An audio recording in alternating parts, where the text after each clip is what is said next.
We'll leave it there then. I tell you what, let's move on. What is your ugly point going to be, Chad? Oh, let me get the framing of this right. What I sent you. The way you wrote this was edgy as fuck, mate. This is like a hot take point made take. Go on. I was like, I'm going to be on a show with Duncan and Maui. I have to bring. Listen, you have to read it how you wrote it. Listen to how he didn't. Yeah. He wasn't at all kind of this. By the way, you definitely can't talk shit. That's CS Royalty 2, motherfucker, and he's still royal. So go on, give me the line. Yeah, but watch me spin my way out of this one. Come on. Okay, my ugly point is EliGE killed FaZe. How dare you? How absolutely dare you, sir? Now, I want everybody to imagine the FaZe they know and love. Okay. The FaZe in the grand finals with the epics and the scrappy 3v3s and the momentum calls. That FaZe is dead, right? And it will be attested, unfortunately, to EliGE because he is the man who joined the team, replacing Rops. That was never going to be a 1-for-1 in terms of what they contribute to the squad. But when he joined was the death of that FaZe that we all remember from all those years, right? The one that was so entertaining and able to play those pressure crunch games and go into overtimes, and every clutch situation was always winnable for that roster. Or, the few pieces they changed over those years, that's over. So that FaZe that we have such romantic feelings about as Counter-Strike fans is dead, and unfortunately EliGE is the one who brought the death to that, right? Because the team can no longer function in that facet. And I just start writing like weird shit about my thoughts. And I wrote this like a couple weeks ago. I wrote this on the 9th of April about why I was thinking that FaZe just aren't good anymore. I'm already imagining Chad writing these letters like one of those like Civil War things, Maui, where they're like, my dearest darling, tomorrow I will go out on the field. Go on, hit me with what thoughts you're having here, Chad. Come on. So here we go. Let me get past the start. They're playing a 7 map pool, right? Which they're removing their opponent's strengths in a lot of these games, which in theory seems like a good thing, but just shows the lack of identity of the team. Yep. This is a team that would traditionally be able to like force their will into the server. But because they're playing this silly game of, well, we'll play all 7 and we'll just ban. Like, you're not even one of the top teams anymore. So you're not even doing that to try and be able to navigate the veto to put yourself in a good spot. You're not even good on your own maps, right? Like, what if FaZe pick? They picked us too, and it's like, well, that can be hit and miss at the best of times. So they're messed out. They're messed up there. The Rops for EliGE, sure, like both are heavily experienced players, but they're two completely different types of players. We've seen them try and recalibrate the roster throughout this season so far, and the recipe that they've gone for, even though EliGE isn't performing badly, I think if people say, oh, EliGE is playing badly, like that's wrong. EliGE isn't playing badly, just the way that the team functions with EliGE in the roster doesn't work. So you're asking old players like Rain to redefine themselves at the end of his career. You have an AWPer who traditionally thrived the most in the chaos and crazy games. Like, think of any Broky impact moment. It's not like cleanly holding a line. It's like coming through a fucking smoke with an AWP and doing something bananas, right? And getting like an impactful 2K or some shit, or winning an unwinnable clutch. They don't even have that about them anymore. Like, look at that exertion 1v4 they lost yesterday. Look at the 3v1 that they lost to fucking ZTR on Nuke in Melbourne to get eliminated. Like, the team it's no longer built on the foundations that it once was. What else do we have in here? I've got EliGE isn't here to clutch, right? Rops was a clutch factor. EliGE isn't here for that. Like, he's there to be the brute force entry player. By the way, I know on Talking Counter, I've heard you discuss this before. Don't you think that's a weird part? Because what I don't get is, I always thought EliGE was doing that on call just because someone, like, no one else could do it. It's weird because I can't tell if he chooses to play this way on FaZe or if they've made him do this. I actually expected him to be more sort of like a middle of the pack type player, mate. I'm just kind of surprised how much he is like the tip of the spear, you know. It looks like he loves being first in. And if he didn't, then they could have definitely, like, you'd send Carrigan out to be traded, right? Or you could even in certain scenarios work with Rain. So I think that's probably what he wants to do. But either way, right? Like, I just think that it's a long road back to get to the phase that people will be excited to watch play. And I just wonder how many roster changes it would even be required to get them there. And by doing so, you lose the identity of what they were anyway. So like my EliGE killed FaZe is the FaZe that everybody loves. No, so FaZe will live on. There was a semantic trick in there that he had activated. Okay, so it wasn't really it wasn't that EliGE himself is the reason they suck. It's that he changed the complexion of FaZe. He will go down, right, in the history books as FaZe, EliGE joins FaZe, and then FaZe dog shit. that's No, how that's true. That is how people read, fans, they do think linear like that. Yeah, true. right? True. So like that is what we'll go, but there's nuance to it, like everything in this world. So yeah, I think FaZe are fucking cooked. Long story short. Yeah, I mean, one there's a few aspects with this one. I feel like this is like the biggest green room conversation now because the EliGE stuff is very hard to touch on like public platforms simply because it's like you kind of know that it's tough to even bring it to a podcast because it's like EliGE has never been like a super great vibes guy. He's not. Yeah, he's not a great vibes guy, and it's not that he's always been a toxic asset or something like that. Like the old stories of Simple, for example, dwarf anything that I've heard regarding EliGE. It's like that was a guy that was probably actually hurting his team's mentality significantly.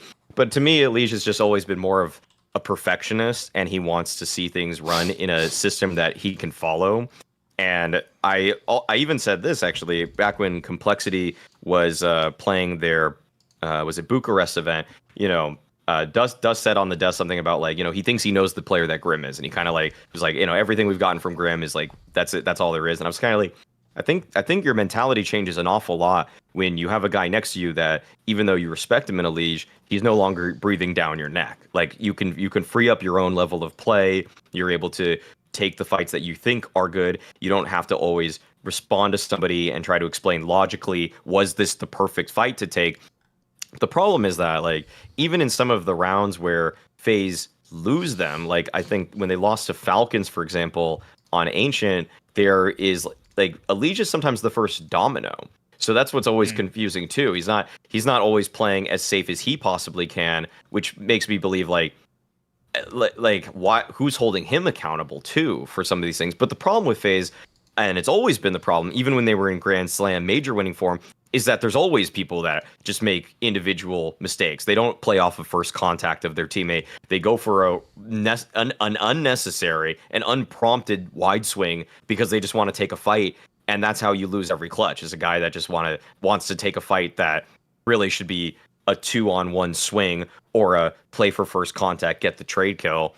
So it doesn't really seem like it's within the staff or the being of FaZe to reprimand people for fundamental errors, because everybody now on the team is such a professional that they've been going through the motions for like some of these guys have careers that are like around a decade long, over a decade. So why, if you're Neo or Kerrigan, should you be going through demo footage and saying, Broky, like you should not have pushed here, like wait for the team, we can flash for you? It's like or EliGE, like who the hell is gonna sit down EliGE and say, EliGE, in that 5v2 you guys lost on Ancient, why did you swing 2 seconds before Frozen even got to you? Like you guys were setting up a double peek and then you swung, because he's gonna try to, it would just lead to, it would probably lead to more harm, or at least that's how I imagine it. But there just needs to be a guy that says it. There needs to be a guy that actually sits everybody down with the authority to say, you can't do that. Like you cannot do that if we want to play winning Counter-Strike. And that's how some of these situations devolve. That's how they lost to, I mean, Exertion's clutch was a little bit different in all honesty. I think Exertion, the way he won that was a little bit more through strong proactivity and kind of unexpected plays. But the way they lost to Falcons on Ancient was definitely individuals making bad plays in the moment that they never should have. Like, so I don't know about the whole idea that EliGE killed FaZe. It felt like Rops just properly identified this was a fluke at Shanghai. He got off of a sinking ship that had a last hurrah, and EliGE joined that ship without seeing the warning signs that were shark fins in the water surrounding that boat. By the way, that's a perfect place to end, because one thing I wanted to reframe that Chad didn't touch on as much was last year. Bro, the worst thing for EliGE ever is that FaZe was like a couple of rounds from winning the major, because it makes people in their brain. That's why actually, I'm not even joking, even though I'm an enormous Kerrigan stan, I actually think it would have been bad for Counter-Strike if it had been FaZe that won that major, because what it would have sent is this crazy message that like the season doesn't matter. It's just about if you fuck around to win the major. But if you don't know, that happened in League of Legends. Like the T1 team was barely doing anything the whole year, and then they just fuck around to win Worlds. finals. That's terrible because you want the message to be. Think about the discussion we were having before about tournament formats. You want it to be that the circuit is like a mini version of the major and still has relevance and gives you an idea of the form and stuff. So if FaZe, because everyone forgets this, that second season was ass for FaZe. That was way worse than any past version. That was still with Robs. And by the way, here's the real part people don't want to talk about because he's mega now Vitality. Robs was part of the reason why they sucked in that second season. Yeah. Like, that was supposed to be his team where he's the guy who's like the best player. And bro, he was the Broky of that season. He was the one where it's like he had the odd game that was good and you'd go, is he back? And then you'd have the 2 games where you were like, fuck, he's not. He's actually a bit off the pace. And similar thing, you also can't. This is actually a problem, I think, with the FaZe dynamic is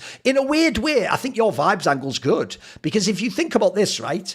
I mean, by the way, for me, even though FaZe did do that major run, the real moment they died was that moment when they just lost to Saw at Cologne. Like, that was on stage!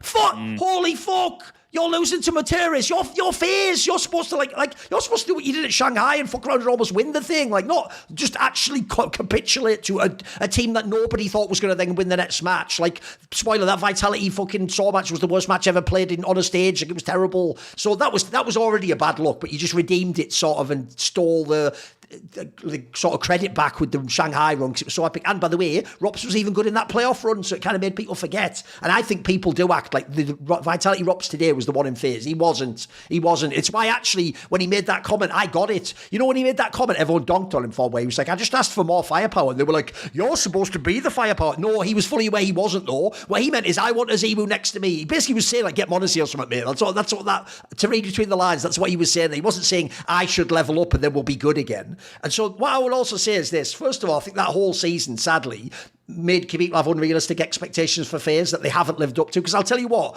this FaZe is nothing like that one. It doesn't even have that sort of, they fight if they're on stage, never count them out again. That doesn't even exist this year. Not the whole year. They had the one series against Vitality that looked good. That was it. That was the one brief moment that looked good. Now, I've defended them on shows, Maui, like as in they're not terrible, but they're definitely not the old FaZe Clan. And what's funny is Chad's angle, actually, I even have to agree.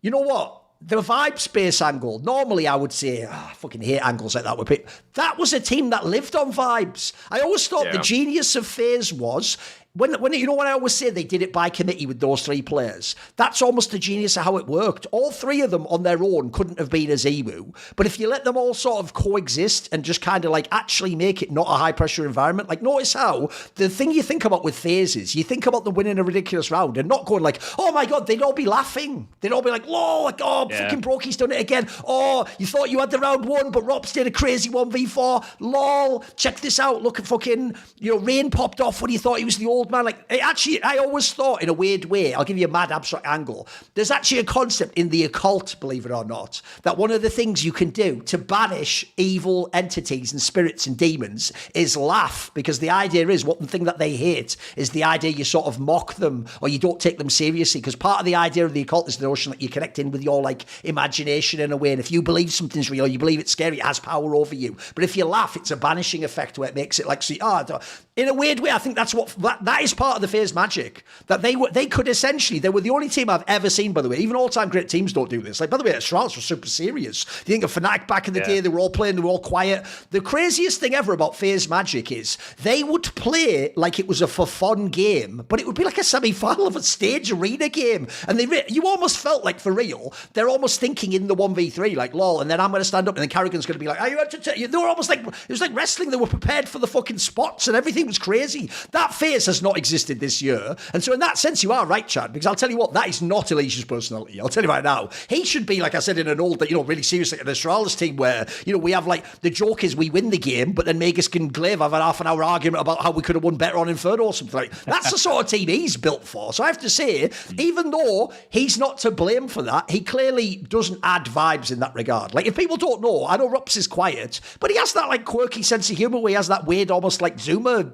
fucking troll. Yeah, like he's almost the Magics of their team in some ways, with the weird things he's into and the silly angles and stuff. So I think people do probably miss that angle. Like, I do think that's part of why that team had the ultimate, like, we're always just loose, bro. We're always just loose in these games. They're not now, by the way. They are tight as fuck right now, mate. Are you kidding me? That's the other thing that I hate as well. I know, I forget who said it on Twitter, but it's true. Who the fuck wants to see Carrigan do the 78th?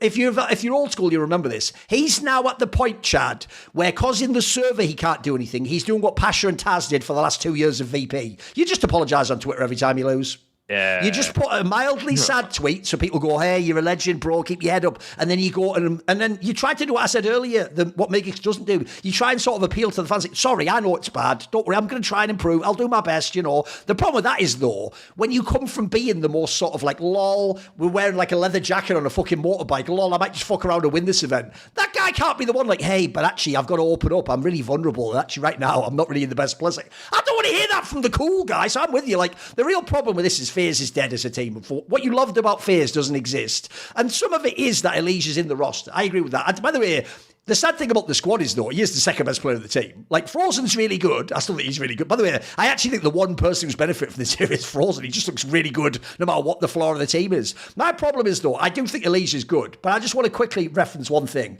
which is I'm going to do what all the fans do. I am going to hate on Broky like a motherfucker. And the reason why is this. Because, bro, this is what I hate. That I'm not normally someone who thinks a stat can isolate something, but I think this stat is crazy. So, you know, when people love to do the whole opening kills thing, they normally do it for the aggressive rifle, the exertions of the world, the Xantares, because of the EliGEs. You want to see like when he's in call, oh my God, he has like the 25% entry rate, but he just like 58%. That's when you know that guy's like, one, being leaned on, but also, normally, obviously it's the opposite for the AWPers, right? Because a traditional AWPer doesn't go first. He sits back and he goes. So normally AWPers have the really low percentage of chances and attempts at opening kills, right? Broky's is impossibly low. I looked this all up while you were talking. Broky's opening round attempted kill on T-side for the year is 9%. Now, my problem with that, Chad, is he isn't fucking Shiro. He's not even... Shiro, by the way, is 11%. I looked up the others. No one else is close. The closest one, the only one that's close is actually Toshi. But Toshi has all the fucking aggressive riflers in the world. And he's winning games. So my problem with this is, if you were actually Broky, if you were a traditional AWPer and you had those stats, you'd actually be farming numbers, mate. You'd be crazy. But that's not even your game. I'm with you, Chad. Broky's style is like the JW. I go close range and I do all crazy moves and I sort of almost like dodge and make you miss. Then I hit the shot, then I go through the smoke, then someone flashes me, but lol, I got a no scope anyway. Like that player can't be never having an opening kill attempt. Like that almost implies to me, because that's the other thing. If you saw the Nero article about how everyone in FaZe just trades EliGE now, bro, they've almost like become cynical as a squad. That almost feels like that behavior you do at the end where you know one person's getting kicked, you just make sure it's not you. Yeah. You know that shit where you like it's like you go first, mate. Like because if I'm Broky, here's the one problem I have, and I want to throw it back to you because I want to see what you guys think of Broky. Don't worry, I've kicked my eye on the time, Maui. The thing I want to ask about Broky is this. My problem is, if he just made all the same plays but didn't hit, I could accept it. But I feel like he himself even got a little bit more like in his own head and a little bit more, he's just not in games as much. Like, I want you to at least go for the play, you know what I mean? Like, I can live or die off that, but I feel like even he's been mentally broken, as it were. I think the mentally broken part is the point right there that I'd be on it. I think out of all the players in the team, losing Rops and probably to some extent losing Twists, I think Frozen probably fits in like okay for a Twist replacement personality-wise. But I don't think Broky's going to be responding well to like the size down the microphone and that type of shit. Like I don't know Broky very well, but just from, you know, the brief interactions I've had with him, that type of stuff, he would probably internalize and it would fucking tilt him, right? Like and those little things, even though they're small, they throw people's focus off. Like they lose games, like because, you know, people start seeing maybe not red, but they're not seeing clearly, that's for sure. So yeah, I think like the Broky one in the moment, I think he could like go to another team. I don't know what team that would be, and he would have better output. I think like this has run its course now, right? Yes. They tried to plug another hole. Right, the boat got the leak when Twists didn't re-sign. They bring in Frozen. Okay, that works. Like we've got a bunch of guys who have had success with Frozen before, but this is too big of a gap to fix now. The team it's and by the way, you referenced it earlier, but I think actually you nailed the lens, but I'll make it harsher. Right, an obvious problem if you're looking at phases, and think of past phases, this wasn't true at all. They don't have one map they're truly world class on. It's worse than that, bro. Think about in your mind what their top 3 maps would be, and it's already game over, mate. Like we don't need to have this conversation. Like they have no map pool. Like you're right, Carrigan. If people don't get this, before before, Carrigan would use the map pool as a weapon. Bro, he's using it now to, like, fucking stop the bleeding. Like, he's just desperately trying to scramble anywhere he can in the map pool. Like, I can tell you, someone who follows those patterns is a really bad... It's not like there's nowhere... There is literally nowhere else to go in the map pool, Chad. They've tried everything. Like, and when you get to that point where you really have tried everything... Remember, most teams won't. They're all stubborn on map. He's tried everything, I'm telling you guys. He's tried every Band-Aid fix. He's tried changing his pick a million times. Like, there's nothing... That tells me you just exhausted the roster. There's nothing you can do at this point. And I think the results just... This is one where there's not even like a big emotional damage. Like, surely everyone in the team knows it's time for a roster move. Even by the way, even if, as you say, Chad, even if you're the one getting kicked, like, I'll tell you what, people are going to think this is a meme. I'm not joking. I do think Broky, if he went elsewhere, could be better. By the way, maybe G2 should get Broky. Yeah. This is the sorts of teams I think could, like, reinvent this guy, of course. Yeah, the Broky thing is so... I feel like every take I've made about Broky has aged so crazily well. Like, the one about... I said last year around the time of his Chengdu MVP on Hot Take Point Made that I would take Torzy today over Broky. Okay, that's pretty good. If I'm building a team, because it's just that he plays the game the right way, and that also Broky is... I mean, you talk about the T side opening percentages. I was looking at it the other day, so maybe it changed. But, like, I think of the last 3 months, he had the opening percentage of kill attempts as Zontix on CT side. Fucking hell. It's like, dude, it's just way too passive, and the way he goes through a round is so unlike anything of what a modern opera should probably do, where it's like even if you get Shiro on CT side, you know, he's gonna go for like bottom con pick, he's gonna move to the top of con, take a shot there. Yeah, you get like there's this like routing, there's like there's a way to get 4 shots off in a round, and the only way you're blocked from those like really good utility. You gotta keep the offense honest by you just putting yourself in positions where you can pick them off within the numbers. But it always feels like by the time Broky gets activated in a round, he's playing under balcony on Mirage, and then he has to try to quick scope 2 people. It's like, this doesn't make any sense. Like, it's like he's like, for some reason, the only demos that Broky is watching are from 2016. He's watching simple demos and he's watching fallen demos. And it's like, dude, this is not how you're supposed to learn the game. Like please, for the love of God, just watch like one Shiro demo. Like, I'm begging you, because if you could just route through a round, you could use that impressive skill. And also the other thing, I don't think Broky double scopes enough. I don't think he double scopes at range. I feel like he's single scoped, and then when someone's crossing his screen, like, I just have so little faith in him actually hitting the shot, because it's like it is just harder in CS2. I'll just be real. It's harder in CS2 if you're not double scoped on long range shots to hit it. So that's why it's always like, I think of Monacy holding angles, and he hits these crazy flicks while double scoped, and he almost has to flick off of his scope sometimes. But it's like, yeah, he does it and it looks insane. And I'm not saying everybody can do it, but he's double scoped. The whole point is he's double scoped. Like, I don't feel like Broky is clicking right click twice. Like, just please hit it a second time. See more cool, funny, interesting clips based on topics from my content? Well, subscribe to this channel then, or, you know, be a pleb and don't.